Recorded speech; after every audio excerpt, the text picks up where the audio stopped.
Hello everyone, welcome to online study point. दोस्तों, आज है 29 मई और आज के इस वीडियो में हम 29 मई से रिलेटेड करंट अफेयर के सभी इंपॉर्टेंट क्वेश्चन को कवर करेंगे। तो यदि आप लोगों को इस वीडियो की पीडीएफ चाहिए, आप हमारे इस मोबाइल एप्लीकेशन को इंस्टॉल कर सकते हैं। लिंक डिस्क्रिप्शन बॉक्स में दी हुई है। स्टार्ट करते हैं। हमारा पहला क्वेश्चन, हाल ही में किस देश की संसद ने port city economic commission bill पारित किया है? ये बिल काफ़ी विवादित भी रहा है और ये भी हाल ही में पारित कर दिया गया है श्रीलंका की संसद के द्वारा। ये बिल था क्या? तो देखिए, इसे जानने से पहले हम कुछ हिस्ट्री जान लेते हैं। जैसे कि ये बात तो आप सभी को पता है, चाइना की चाल क्या है। चाइना क्या करता है कि किसी भी ज़रूरतमंद देश को पहले तो इतना लोन देता है, मतलब कि उसे लोन के तले में दबा देता है, भरपूर मात्रा में लोन देता है, ये कह के कि हम आपके देश की अर्थव्यवस्था को मजबूत बनाना चाहते हैं और हम आपके देश के साथ जो हमारे संबंध हैं ये मजबूत करना चाहते हैं। जैसे कि कुछ दिन पहले मैंने आप लोगों को बताया था, ये जो जम्मू कश्मीर वाला एरिया है, यहाँ से जो काराकोरम दर्रा जाता है, इसी काराकोरम दर्रे से होते हुए सीपीईसी यानी कि चाइना पाकिस्तान इकोनॉमिक कॉरिडोर ये बन रहा है। कहाँ तक जाएगा? ये पाकिस्तान के ग्वादर तक जाएगा। तो इसमें चाइना की चाल ही है। चाल ऐसे आप कह सकते हैं कि पहले तो ये लोन देगा और वे ज़रूरतमंद देश जब ये लोन चुका नहीं पाते तब चाइना उनके इस हिस्से में कब्जा कर लेता है। नेपाल को भी इसने भारी मात्रा में लोन दिया था। और अब ये जो श्रीलंका का मैटर है, जैसे कि कुछ समय पहले मैंने आप लोगों को बताया था कि ये जो श्रीलंका का मैप यदि आप देखेंगे तो कुछ यहाँ स्थित है हम्बनटोटा पोर्ट। ये जो हम्बनटोटा पोर्ट है ये तो है श्रीलंका का, लेकिन इसे डेवलप किया गया था चाइना के द्वारा। चाइना के द्वारा इस पोर्ट में काफ़ी सारा पैसा लगाया गया था।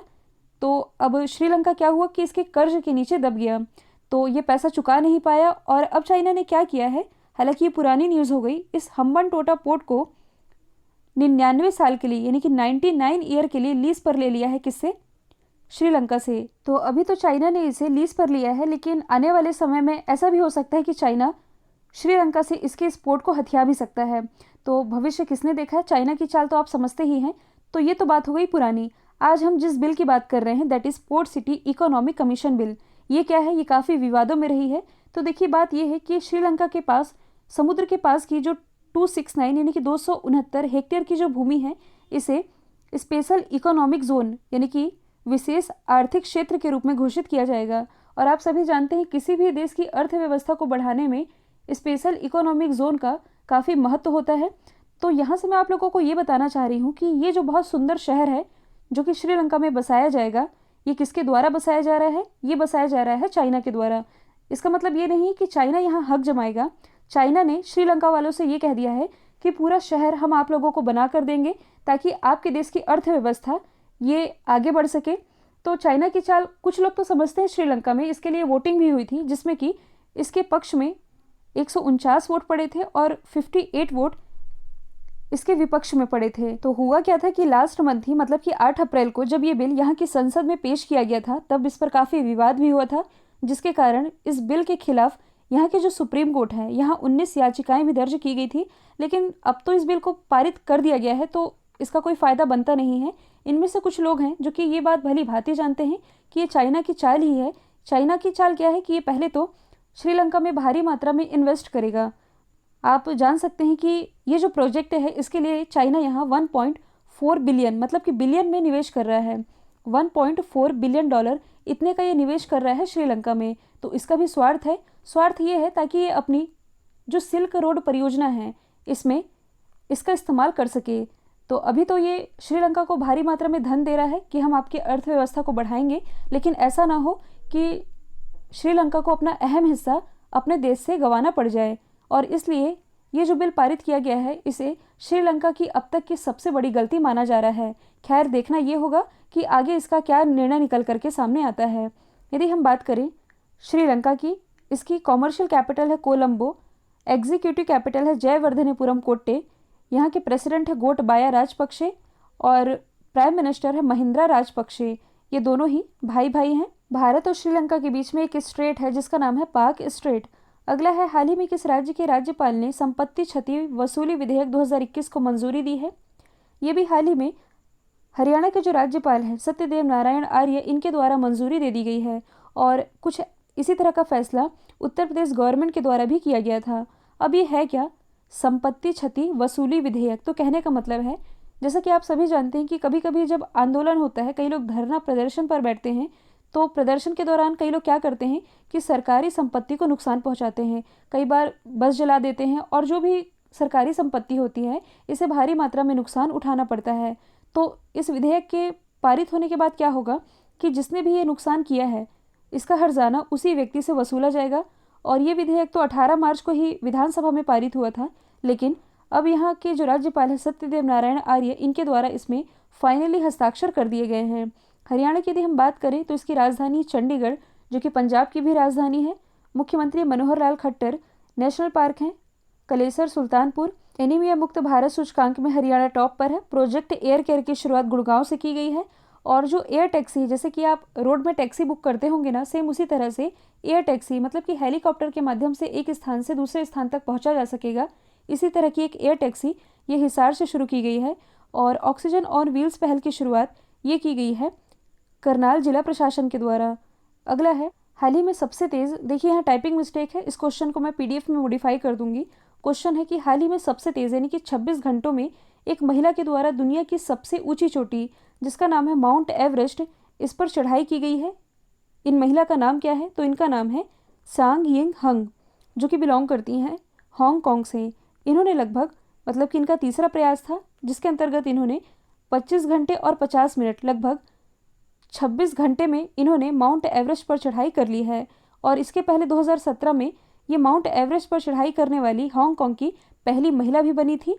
और अभी जो इन्होंने रिकॉर्ड तोड़ा है 26 घंटे में चढ़ाई करके, किनका रिकॉर्ड तोड़ा है? नेपाली महिला फुंजो लामा का। इन्होंने 39 घंटे 6 मिनट में ये चढ़ाई पूरी की थी। माउंट एवरेस्ट जो कि दुनिया की सबसे ऊंची चोटी है, इसे नेपाल में सागर माथा के नाम से जाना जाता है। और इसकी नई हाइट क्या है? तो नेपाल और चाइना ने जो कुछ समय पहले सर्वे किया था, इसके अनुसार इसकी हाइट है 8848.86 मीटर। और इसी माउंट एवरेस्ट पर हाल ही में चाइना के द्वारा कोरोना संक्रमण विभाजन रेखा भी खींची गई है। यदि हम अदर ऑप्शन की बात करें तो हाल ही में जो कामी रीता शेरपा हैं, नेपाल से बिलोंग करते हैं, माउंट एवरेस्ट पर सबसे ज़्यादा बार मतलब कि 25 बार चढ़ाई करने वाले ये दुनिया के पहले व्यक्ति बने हैं। अरुणिमा सिन्हा माउंट एवरेस्ट पर चढ़ाई करने वाली दुनिया की पहली दिव्यांग महिला बनी है, भारत से बिलोंग करती हैं। यदि हम बात करें शराय खुमैलो की, तो माउंट एवरेस्ट पर चढ़ाई करने वाले ये दुनिया के पहले अश्वेत व्यक्ति बने हैं, ये अफ्रीका महाद्वीप से बिलोंग करते हैं।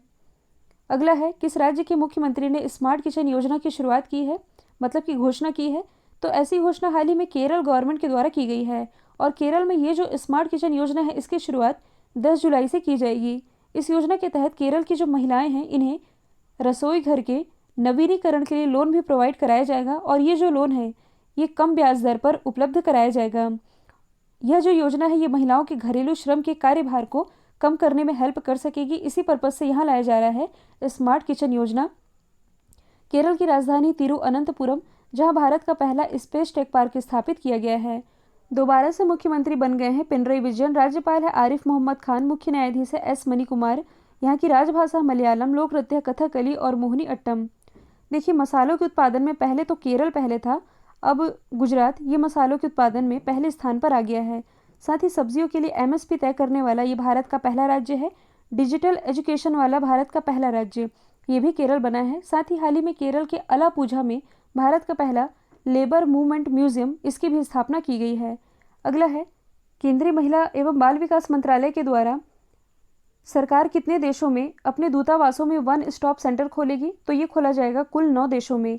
अब ये जो वन स्टॉप सेंटर है ये है क्या? तो कहने का मतलब है कि मान लीजिए किसी महिला या बच्चों को यदि उनके साथ किसी तरह का आपत्तिजनक व्यवहार होता है, जिसके लिए मान लीजिए उन्हें लीगल सपोर्ट की ज़रूरत है, इमरजेंसी रिस्पॉन्स की ज़रूरत है, या किसी भी तरह की सामाजिक काउंसिल की ज़रूरत है, तो इनके लिए सभी तरह की हेल्प एक ही सेंटर पर हो सकेगी। और इसी के लिए 9 देशों में इस तरह का वन स्टॉप सेंटर खोला जा रहा है। ये 9 देश कौन कौन से होंगे?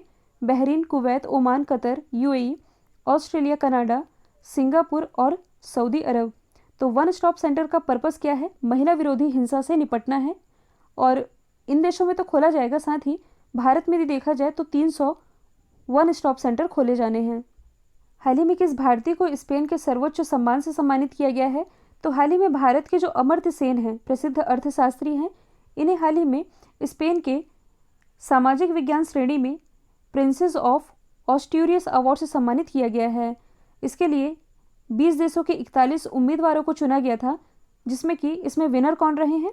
भारत के अमर्त्य सेन। अमर्त्य सेन वही है जिन्हें 1998 में अर्थशास्त्र के क्षेत्र में नोबेल प्राइज़ दिया गया था, और इस क्षेत्र में नोबेल प्राइज़ पाने वाले ये भारत के पहले व्यक्ति भी थे। यदि हम बात करें स्पेन की, जो कि एक यूरोपीय कंट्री है, इसकी कैपिटल क्या है? तो ये है मैड्रिड, करेंसी है यूरो, और यहाँ के प्राइम मिनिस्टर कौन है? तो ये है पेड्रो संचेज। स्पेन और मोरक्को, मोरक्को हालांकि अफ्रीका महाद्वीप में आता है और स्पेन आता है यूरोप में। इन दोनों के ही बीच में एक स्ट्रेट है जिसका नाम है जिब्राल्टर स्ट्रेट, जिसके माध्यम से स्पेन, मतलब कि जिसके माध्यम से यूरोप और अफ्रीका महाद्वीप अलग होते हैं। यहाँ अवार्ड की बात की जा रही है तो कुछ समय पहले ही बायोकॉन की जो संस्थापक है किरण मजूमदार शॉ, इन्हें ऑस्ट्रेलिया के हाईएस्ट सिविलियन ऑनर से सम्मानित किया गया था, और ये अवार्ड पाने वाली ये चौथी भारतीय बनी थी। पहली थी मदर टेरेसा, दूसरे थे सचिन तेंदुलकर, तीसरे थे सोली सोरभ जी जो कि भारत के पूर्व अटॉर्नी जनरल थे जिनका हाल ही में निधन हुआ है, और चौथी थी किरण मजूमदार शॉ। एस किरण कुमार जो कि इसरो के पूर्व अध्यक्ष रह चुके हैं, इन्हें फ्रांस के हाईएस्ट सिविलियन ऑनर से सम्मानित किया गया था। जबकि जो जी सतीश रेड्डी है, प्रेजेंट टाइम में ये DRDO के अध्यक्ष हैं, इन्हें मिसाइल सिस्टम अवार्ड से भी सम्मानित किया जा चुका है। वर्ष 2020-21 में भारत के लिए सबसे बड़ा FDI निवेशक देश कौन बना है? तो ये बना है सिंगापुर। अच्छा, इस क्वेश्चन में जो टर्म लिखा हुआ है FDI, ये होता क्या है? तो इसकी फुल फॉर्म बनती है फॉरेन डायरेक्ट इन्वेस्टमेंट, या इसे आप हिंदी में कह सकते हैं प्रत्यक्ष विदेशी निवेश। ये कहते किसे हैं? तो किसी एक देश की कंपनी का दूसरे देश में किया गया निवेश, यही कहलाता है प्रत्यक्ष विदेशी निवेश। अब इसे आप समझ सकते हैं जैसे कि सबसे बड़ा FDI निवेशक देश ये बना है सिंगापुर। आप इसे ऐसे समझेंगे कि मान लीजिए सिंगापुर की कोई कंपनी है, इसने भारत की किसी कंपनी से आकर के शेयर परचेस किए हैं, या तो शेयर परचेस किए हैं या भारत की किसी कंपनी में आकर के इन्वेस्ट किए हैं। तो देखिए, ये जो FDI है ये बेसिकली दो तरीके से होता है। पहला तो ये है कि विदेशियों की कोई कंपनी आकर के दूसरे देश में इन्वेस्ट करे या शेयर परचेस कर ले। दूसरा ये होता है कि एक देश की कंपनी दूसरे देश में आकर के अपनी कंपनी ही खोल ले। तो दो तरह से होता है। इसके तहत भारत में सबसे बड़ा जो प्रत्यक्ष विदेशी निवेश है, सबसे ज़्यादा निवेश किसने किया है? तो ये किया है सिंगापुर ने। तो सिंगापुर के द्वारा ये जो इन्वेस्ट किया गया है, ये 10% इसमें उछाल देखा गया है बीते वर्ष के मुकाबले में। तो भारत में ये जो कुल प्रत्यक्ष विदेशी निवेश होता है, इसमें 29% हिस्सेदारी के साथ सिंगापुर टॉप पर है। इसके बाद है अमेरिका, इसके बाद मॉरिशस का स्थान आता है। सिंगापुर की यदि हम बात करें, इसकी कैपिटल है Singapore city, currency Singapore dollar, और यहाँ के प्रेसिडेंट है हलीमा याकूब, प्राइम मिनिस्टर हैं ली सियून लुंग। आप इसकी मतलब कि इसकी लोकेशन देख सकते हैं सिंगापुर की। अच्छा, यदि आप करंट से रिलेट करेंगे तो अब मैंने आप लोगों को RCEP के बारे में बताया था, रीजनल कॉम्प्रहेंसिव इकोनॉमिक पार्टनरशिप, जिसमें कि आसियान के अलावा 5 कंट्रीज शामिल हैं। कुल 15 इसकी मेंबर कंट्री हैं। RCEP पर हस्ताक्षर करने वाला ये विश्व का पहला देश है। इसके अलावा जो एप्पल है, एप्पल के द्वारा विश्व का पहला फ्लोटिंग रिटेल स्टोर, यानी कि तैरता हुआ रिटेल स्टोर, ये इसी सिंगापुर में स्थापित किया गया है। अगला है, हाल ही में व्हाइट फंगस से आंत में छेद होने का दुनिया का पहला मामला ये कहाँ सामने आया है? तो ऐसा मामला देखने को मिला है दिल्ली में। तो भारत तो अपनी अलग ही चुनौती से गुजर रहा है। आप सभी जानते हैं, पहले तो कोरोना वायरस आए, धीरे धीरे जैसे स्थिति संभलने वाली थी, इसकी दूसरी लहर आ गई जो कि पहली लहर से भी काफ़ी ज़्यादा खतरनाक थी। इसके बाद क्या हुआ? ब्लैक फंगस आया, वाइट फंगस आया, और अब येलो फंगस आ गया। और अब तो नया ही चीज़ देखने को मिल रहा है कि वाइट फंगस से आंत में ये जो छेद होने का दुनिया का पहला मामला है, ये भी भारत में देखने को मिला है। काफ़ी सारी बातें तो ऐसे भी निकल करके सामने आ रही हैं कि ये चाइना की चाल भी हो सकती है, क्योंकि यदि देखा जाए तो भारत के आसपास की जो कंट्रीज़ हैं, जैसे कि इधर मान लीजिए आप बांग्लादेश है, नेपाल है, या इधर पाकिस्तान है, हैं तो भारत के पड़ोसी, लेकिन उन पड़ोसी देशों में इतना ज़्यादा खतरा देखने को नहीं मिल रहा है जितना कि भारत को इन समस्याओं से गुजरना पड़ रहा है। और न जाने भारत को और क्या क्या देखना पड़ेगा, क्योंकि अर्थव्यवस्था की यदि हम बात करें, जितनी सारी चीज़ें भारत में चल रही हैं, अर्थव्यवस्था ना जाने कहाँ चली गई है। जैसे कि कुछ दिन पहले मैंने आप लोगों को बताया था कि हाल ही में जो बांग्लादेश है, ये प्रति व्यक्ति आय के मामले में भारत को पीछे छोड़ चुका है। तो भारत की स्थिति एक तो वैसे ही खराब थी, ऊपर से कोरोना के ये जो नए स्ट्रेन आते जा रहे हैं, ये भारत की स्थिति को और ख़राब कर रहे हैं। किस भारतीय राज्य ने 2020-21 के दौरान सबसे ज़्यादा FDI इक्विटी प्रवाह प्राप्त किया है? तो सबसे ज़्यादा ये प्राप्त किया गया है गुजरात के द्वारा। अब FDI क्या होता है अभी मैंने समझाया ही है। तो FDI के मामले में भारत में सबसे ज़्यादा निवेश ये तो किया है सिंगापुर ने, लेकिन भारत में सबसे ज़्यादा किस राज्य में निवेश किया गया है? तो टॉप पर है गुजरात। गुजरात में कितने प्रतिशत निवेश किया गया है? 37%। इसके बाद दूसरे स्थान पर है महाराष्ट्र, जहां 27% निवेश किया गया है। तीसरे स्थान पर कर्नाटक है। यदि हम बात करें गुजरात की, तो इसकी राजधानी है गांधीनगर। मुख्यमंत्री विजय रूपानी, राज्यपाल है आचार्य देवव्रत। गरबा रास यहाँ के प्रमुख लोक नृत्य हैं। नर्मदा नदी को गुजरात की जीवन रेखा कहा जाता है। ये मध्य प्रदेश में अमरकंटक की पहाड़ी से निकलती है और बहते हुए, देखिए इसकी लंबाई है 1312 किलोमीटर। बहते हुए इसकी कुछ सीमा लगती है महाराष्ट्र से।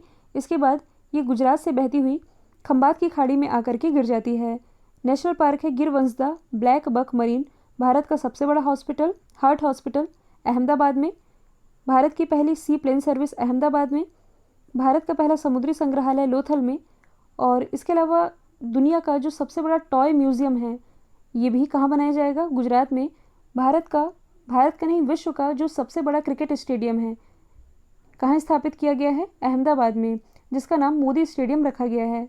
ये क्वेश्चन रिवीजन के लिए रखा गया है। आयुष्मान भारत योजना के क्रियान्वयन में कौन सा राज्य टॉप पर है? आयुष्मान भारत योजना, जो कि दुनिया की सबसे बड़ी स्वास्थ्य योजना है, इसके क्रियान्वयन में कर्नाटक रहा है टॉप पर। कर्नाटक की यदि हम बात करें तो इसकी राजधानी बैंगलोर। मुख्यमंत्री हैं BS येदियुरप्पा। राज्यपाल है वजुभाई बाला। इंपॉर्टेंट नेशनल पार्क है अंसी कुद्रेमुख, बन्नरघट्टा, नागरहोल। ये सारे फैक्ट अब तो आप लोगों को रट चुके होंगे, क्योंकि इतने बार मैंने आप लोगों को रिवाइज करवा दिया है। भारत का ये जो पहला वर्टिकल फॉरेस्ट टावर है, जो कि ग्रीनरी को ध्यान में रखकर बनाया गया है, बैंगलोर में स्थापित किया गया है। विश्व का सबसे लंबा रेलवे प्लेटफॉर्म, ये है हुबली रेलवे स्टेशन, जिसका नाम बदल करके कुछ समय पहले ही किया गया है श्री सिद्धिरुधा स्वामी जी रेलवे स्टेशन। कर्नाटक ये इंडिया इनोवेशन इंडेक्स में टॉप पर रहा है। कल जो मैंने आप लोगों से सवाल पूछा था, इसका राइट आंसर सुबोध कुमार जायसवाल था। अब आप लोगों के लिए आज का सवाल है, रुडोल्फ बी शिंडलर पुरस्कार जीतने वाले पहले भारतीय कौन बने हैं? इसका जो भी आंसर है कमेंट बॉक्स में बताना है आप लोगों को। और ये वीडियो यदि आप लोगों को पसंद आया है तो लाइक कीजिए, शेयर कीजिए और चैनल को सब्सक्राइब करना बिल्कुल मत भूलिएगा। आज के लिए इतना ही। Thank you so much.